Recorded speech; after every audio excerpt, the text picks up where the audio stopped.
For this next hour, we're going to be speaking with Dr. Stephen Covey. Dr. Covey was recognized as Time Magazine's 25 Most Influential Americans.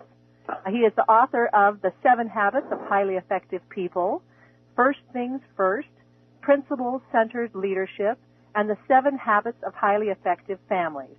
So today, Dr. Covey, would like to speak with you, giving some advice about how we can be better parents and raise a more loving, closer family.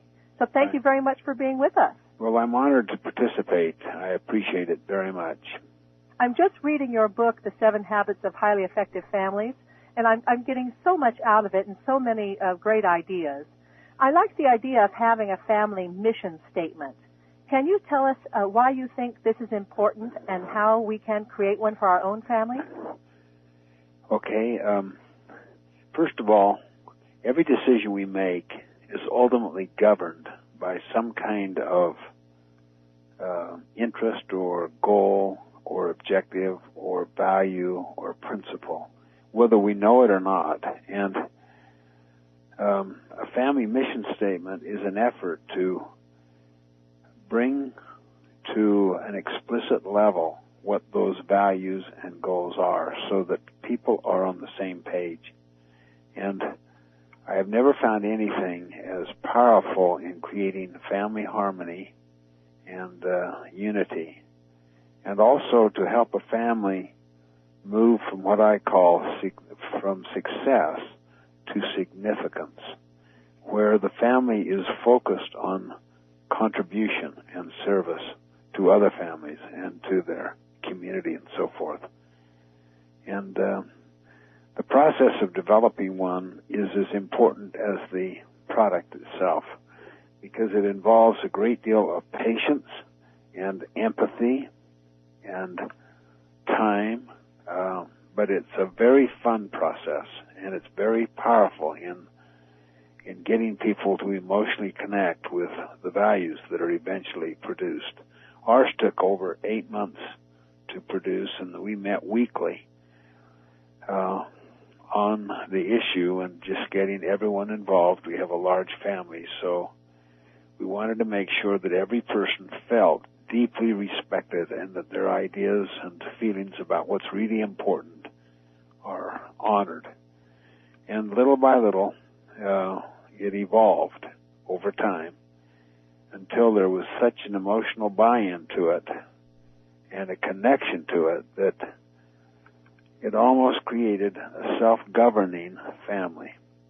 And even though everyone is kind of doing their own thing from time to time, there is something at the bottom that unites us.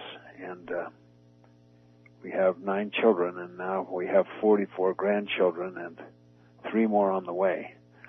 So we're interested in an intergenerational approach so that the culture of the family itself is very committed to a common vision and mission and a set of values. Can you give us an example of a family mission statement? Well, there are so many. I'll share the one that we came up with. The mission of our family is to create a nurturing place of faith, order, truth, love, happiness, and relaxation, and to provide opportunity for every person to become responsibly independent and effectively interdependent in order to serve worthy purposes in society. Then we add our own particular religious conviction through understanding and living the gospel of Jesus Christ. So it's about 40 words, and it's deals with 4 areas. 1, the characteristics of the home, and then 2, the effect upon the individuals to become responsibly independent and effectively interdependent, and then the effort to be a family of significance, that is to focus on service and contribution, and then the source of the power as we see it. You worked for 8 months in putting this together. You and your wife didn't say, okay, this is our mission statement, kids, now follow it. I think that is a real mistake to do that. Unless children are very little, if they are very little, they'll identify with what the parents come up with. But if they're 7, 8, 9, and particularly if they get into the teenage period, they must feel that they helped produce it. So you held a weekly meeting. How did you bring this up to your family that you wanted to come up with a mission statement? How did you explain to them how you thought it would be helpful to your family? We didn't even use those words. All we would talk about is what's important to you. What kind of a home do you love bringing your friends home to? And then by just carrying on kind of an informal discussion, sometimes just at dinner, we would gradually begin to distill, and the kids gradually started to see that this thing was taking form and shape. And so we brought out big poster paper and wrote down the different values that people had. What makes you most happy? And one said, when I have a lot of time with one-on-one with my parents or with either parent. Or another one would say, when I feel supported at school in our activities. And then one time I was working with one family, and they came up with what they called a family poster, and that represented their mission statement. And they had everyone take magazines and cut out pictures that represented what they wanted their family to be like. And one had a picture of a father and a son on an outing, a camping trip that meant so much to that boy. And so that was put on the poster, which symbolized the value of having one-on-one time with the parents. And another one came up with a picture of parents watching a child in a school performance. And that meant that we support each other's activities. And this is all part of interdependence.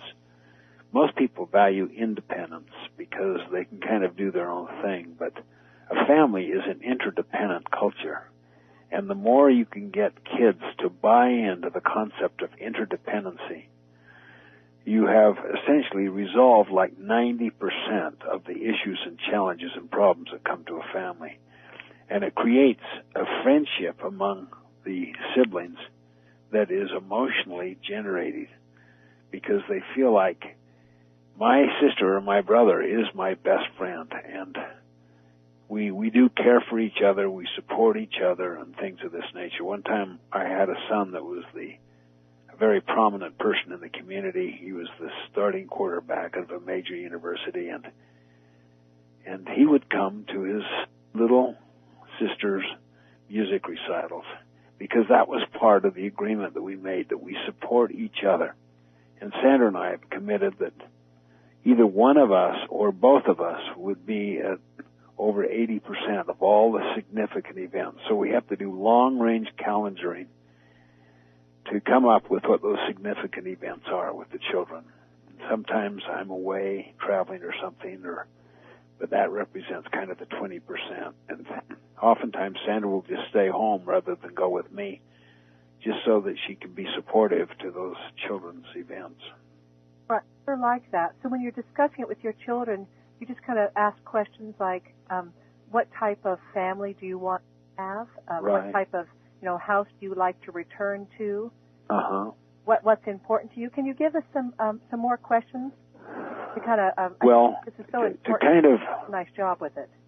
You learn to empathize more than ask questions. You may start with an open-ended question, but the moment you sense they begin to talk, then you get into their mind and heart and reflect what they're saying. The skill of how to do this is very important because most parents have never been trained how to listen. They have had training in how to read, write, and speak, but very few people, no more than 1 or 2% of the population have had training in how to listen. Most people listen within their own frame of reference, and they're always inwardly kind of preparing their reply or they're evaluating one way or another. But to really get into the head and heart of another, what I call Indian talking stick communication, where you cannot make your point until you restate the other person's point to his or her satisfaction, is you sense what people are really feeling inside. You listen with your eyes more than your ears, and then you reflect back. The moment they sense that you're truly authentic, they get more open and real with you. Intimate communication means into me see.